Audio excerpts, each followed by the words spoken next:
যেটা বলেছিলাম সব করেছিস তো? হ্যাঁ হয়ে গেছে। আমার খুব ভয় করছে, আমার বাবা যদি তোমার কিছু ক্ষতি করে দেয়, আমি কিন্তু তোমাকে ছাড়া বাঁচবো না। তুমি ভয় করো না বৌদি, তোমাদের জন্য আমি একটা বাড়ি দেখেছি। তোমার বাবা তো দূরে থাক, একটা পিঁপড়ে পর্যন্ত খুঁজে পাবে না। চল চল, এখানে আর বেশি সময় নষ্ট করিস না। হ্যাঁ চল।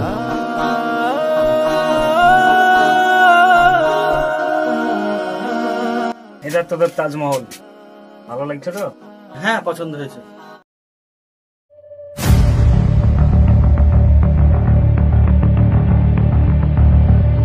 দাদা, আমরা ওদেরকে খুঁজে পাইনি। তোদের দ্বারা কিচ্ছু হবে না, সামান্য একটা ছেলে মেয়েকে ধরতে পারলি না, আমাকে কিছু একটা করতে হবে। চল ওদের বাড়ি।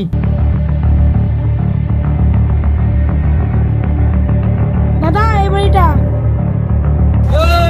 তোর ছেলে কোথায়? আপনারা কারা আমার ছেলের খোঁজ করছেন?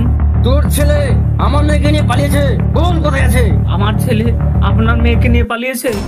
এটা হতেই পারে না। আমি কি তোর কাছে নাটক করতে এসেছি? ভালোই ভালোই বলে দে, তোর ছেলে কোথায় আছে? আমি সত্যি জানি না আমার ছেলে কোথায় আছে। এ ভালোই ভালোই কথা শুনবে না, মার ওকে।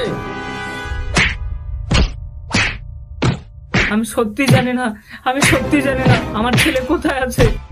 আমাকে ছেড়ে দেন, আমাকে ছেড়ে দেন। থাম, ছাড় ওকে। তোকে 24 ঘন্টা সময় দিলাম, তার মধ্যে তোর ছেলেকে আমার সামনে না নিয়ে আসলে তোর বাড়ি ঘর দিয়ে ছাই করে দেবো। এই বল তোরা।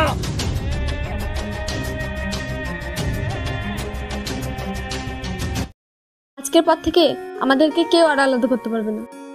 আজ থেকে শুধু তুমি আমার আর আমি শুধু তোমার। পৃথিবীতে যতই বাধা আসুক, আমাদের ভালোবাসায় কেউ আটকাতে পারবে না। তুমি পাশে থাকলে আমার আর কিছু চাই না। তুমি আমাকে ছেড়ে চলে যাবে না তো? না, কোনোদিনই না। যতদিন আমার নিঃশ্বাস থাকবে ততদিন তোমার সাথেই থাকবো।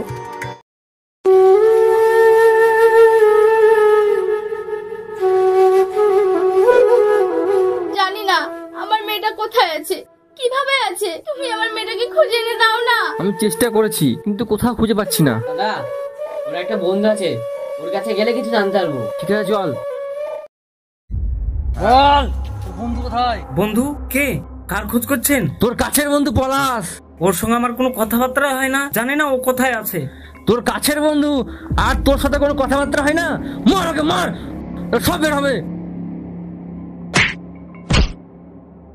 দাদা, এর কোনো সাহস শব্দ পাচ্ছি না। ছেড়ে দে ওকে।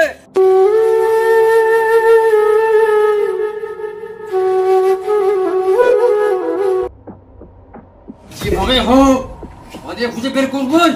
পৃথিবীর যেখানে ঠাকুর আনো ওদেরকে আমি খুঁজে বের করবই।